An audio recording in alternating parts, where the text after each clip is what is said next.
Huge stars, bloated budgets, and desperate Oscar dreams. These 8 movies were made for gold, but died trying. One was so bad it sat on a shelf for a year. Another was recut 4 times to fix the disaster. And number 8 tanked a director's career for good. On paper, this should have been a knockout.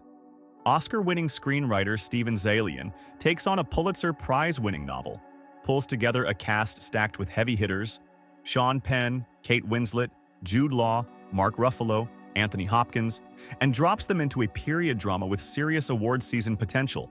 But the reality: total disaster. The movie premiered at Toronto Film Festival, and critics tore it apart. Called out for blatant Oscar baiting, dumped on a shelf for nearly a year, and by the time it finally hit theaters, it was dead on arrival. 11% on Rotten Tomatoes. Barely scraped past $9 million at the box office.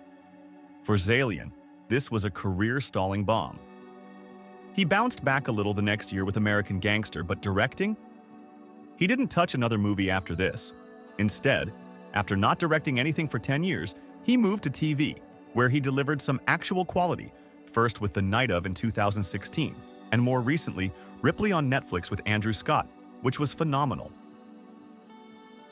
This one had everything going for it.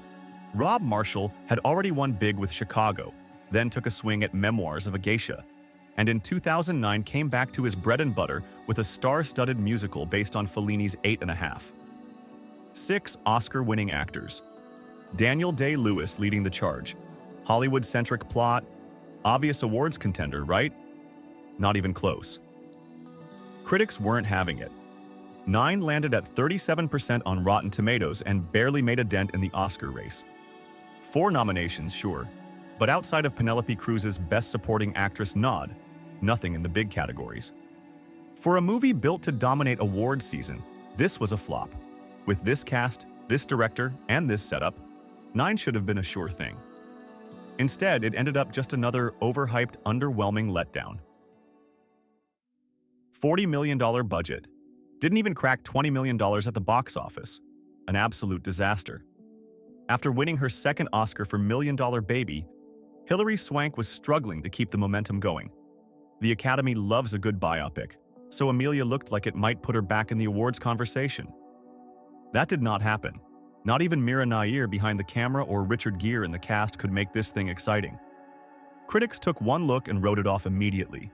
Amelia bombed. 27% on Rotten Tomatoes. Barely any box office return. One of the bigger Oscar flops in recent memory. $155 million budget. Barely made more than that. Oliver Stone never shies away from controversy, and Alexander got plenty of press, but not for the right reasons. At the time, this had all the makings of an Oscar heavyweight, a big historical epic, Colin Farrell leading the charge, Stone in the director's chair. But critics and historians ripped it apart. The script was a mess, the pacing was worse, and at 3 hours long it just dragged. Got slammed with a 16% on Rotten Tomatoes, killed whatever Oscar hopes it had, and left audiences cold. And Stone just couldn't let it go. He kept re-editing it for years. 4 versions of this movie exist. Emilio Estevez packed Bobby with stars, and for a minute it looked like a serious awards contender. But this was a case of quantity over quality. Martin Sheen and William H. Macy. Great, no question here. But then you've got Ashton Kutcher and Lindsay Lohan thrown into the mix, and suddenly the whole thing feels messy. Too many characters, too little focus, and no room for any real standout performances. Critics were split, but the bigger problem was that nobody had anything to say about it. No major buzz, no real momentum, and by the time awards season rolled around, Bobby was already forgotten. Robert Redford hadn't directed a movie since The Horse Whisperer in 1998, and Lions for Lambs was supposed to be a big comeback. He had Meryl Streep, he had Tom Cruise, and on paper, this political drama had all the ingredients for an Oscar run. But the timing couldn't have been worse. Cruise was still dealing with the fallout from his 2005 Oprah appearance, and audiences weren't in the mood for a war on terror think piece. Critics weren't either. They called it preachy, heavy-handed, and, worst of all, boring. The box office was weak, the reviews killed it, and whatever Oscar hopes it had were gone. After sweeping the Oscars with The Lord of the Rings, The Return of the King, Peter Jackson went for a crowd pleaser with King Kong. But for his next move, he went smaller, more dramatic, with The Lovely Bones. On paper, it had everything: beloved source material, Jackson's mix of fantasy and character-driven storytelling, big expectations. But somehow, it just didn't click.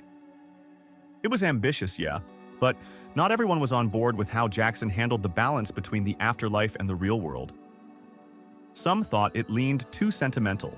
Critics weren't feeling it, 32% on Rotten Tomatoes, and audiences weren't rushing to see it either.